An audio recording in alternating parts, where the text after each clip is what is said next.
Number 4 number question, cos x dx by cos x by 2 plus sin x by 2 whole cube. Last day যখন আমরা দেখলাম যে how to give substitution, তখন আমরা কি দেখেছিলাম সাবস্টিটিউশনের মেল রুল কি ছিল? মানে যখন আমরা কোনো ইন্টিগ্রেশনের সাবস্টিটিউশন করছি তখন আমাদের মেন সাবস্টিটিউশনের ফরম্যাট বা রুল কি ছিল, মেন টার্গেটটা কি ছিল, রুলটা? হ্যাঁ, মানে যাকে আমি সাবস্টিটিউশন দেব তার যে ডেরিভেটিভটা সেটা যেন কোয়েশ্চেনে এক্সিস্ট করে। হ্যাঁ, cos x এর জায়গায় যদি ফর্মুলা ইউজ করি, cos x টা কি ফর্মুলা ইউজ করব? তাই তো? হ্যাঁ, করো, কারেক্ট, করো। এটা trigonometry formula cos square x by 2 minus sin square x by 2। যখন ইন্টিগ্রেশন করছি তখন ফুললি কিন্তু ইনিশিয়াল দিকটা আমার নোট দিয়েই করে দিই, বিকজ এখানে পুরো বাছাই করে অঙ্কগুলো করা আছে। আর সময় থেকে নেওয়া উপরে আসছে কি তোর cos x বাই 2, এই পার্টটা আসবে উপরে cos x by 2 minus sin x by 2, আর নিচে আসবে cos x by 2 plus sin x by 2 whole square. তো এটা সেম প্যাটার্নে চলে এসেছে।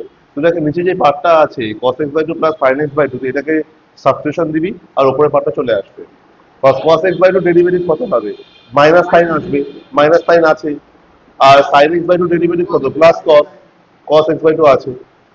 সো এটাকে সাবস্টিটিউশন দিয়ে দাও cos x by 2 plus sin x by 2, তুই দেখবি এটা চলে আসবে। এটাকে যখন z ধরবি তবে ডেরিভেটিভ করতে গেলে তখন যেন ভুল না হয়। ডেরিভেটিভ করে আমরা কি করব, যে dx কত সেটা বের করতে হবে। এবার যদি dx এর সাথে যে টার্মটা পুরো টার্ম কোশ্চেনে আছে সেটা ডিরেক্টলি চলে আসছে, তাহলে সেটাকে ডিরেক্টলি আমি অ্যারেঞ্জ করব। Like with dx cos x by 2 minus sin x by 2 is in the question. তো ওটা যেহেতু কোশ্চেনে আছে আর dx এর সাথে সেটা ডিরেক্টলি চলে আসছে, 2dz by z square. Next তাহলে আনসারটা কি আসলো আমার? এরকম আসবে -2 by cos x by 2 plus sin x by 2 plus c। শুধু sin x কে z ধরবো, অনলি sin x কে।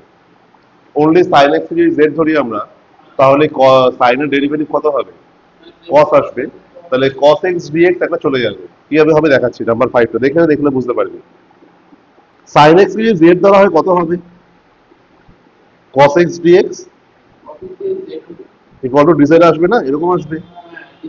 তাহলে এখানে ইমপ্লাই কর dx ইকুয়াল টু, বের করে নে, dx equal to dz by cos x, right? তো dx equal to dz by cos x যদি আসে, দেয়ারফর যে ইন্টিগ্রেশনটা ছিল সেটা কি ছিল আমার?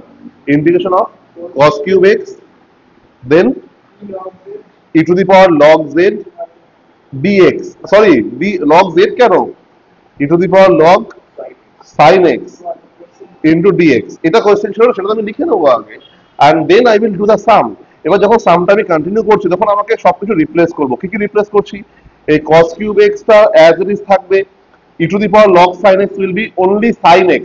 এই যে পার্টটা আছে e to the power log sin x, এটা হয়ে যাবে আমার অনলি sin x। তার রিজন ইজ দ্যাট এই যে উপরে প্রপার্টি লেখা আছে যে e to the power log x base e will be x only, মানে exponential function R logarithmic function can not be together, like square root and square can not be together.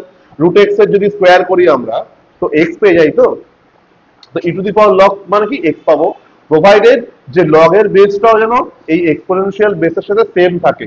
এখানে exponential base কি e আছে, আর এখানে logarithmic base e আছে, তো এই দুটো same থাকলেই দেন অনলি x আমরা লিখতে পারবো। যদি এখানে ডিফারেন্ট থাকে এই দুটো, তখন কিন্তু প্রপার্টি অ্যাপ্লিকেবল হবে না। এবার log এর বেসে কিছু না থাকা মানে জেনারেলি আমরা ধরে নেবো যে সেটা e রয়েছে বাই ডিফল্ট। বিকজ আমাদের ক্লাস 11 এর টপিকে যা যা যে টপিকস গুলো আমাদের আছে, যে লগারিদম গুলো যেগুলো আছে, সেগুলো বাই ডিফল্ট আমাদের ন্যাচারাল লগারিদমই আছে। আর ন্যাচারাল লগারিদম মানে বেস ই থাকবে।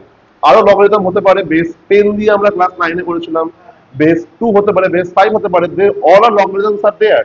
বাট বাই ডিফল্ট 11 12 এর সামস গুলোতে আমরা ই নিয়েই কাজ করি। দ্যাটস ওয়াই আমরা sin x লিখতে পারবো, ঠিক আছে? তো sin x মানে কত? z only. আর dx মানে কত? dz by cos x। এবার দেখ, তুই আলতো করে cos কিউব x আর cos x কেটে দিবি, ঠিক আছে? তাহলে কি পড়ে থাকবে? cos স্কোয়ার x রিমেনিং পড়ে থাকছে। যদি cos স্কোয়ার x থাকে, দেন এবার ইমাজিন কর cos square x z dz, can you do the integration? cos x আর z একসাথে থাকলে মানে তো প্রবলেম না, x and z different term cannot be there, different functional term cannot be there in the integration। তো cos square x কে আমাদের এই z এর টার্মে আনতে হবে, সেটা কি হবে? Possible. Very good. we know that cos square x equal to 1 minus sin square x. 1 minus sin square মানে কি 1 minus z square into z dz. দুটো মাল্টিপ্লিকেশন মাল্টিপ্লাই করলে আসবে z dz আসছে একটা minus integration z cube dz.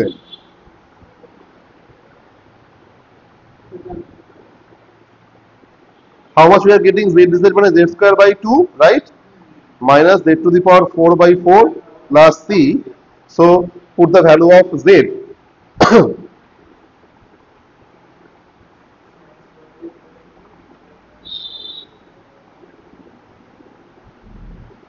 That's the answer. Clear?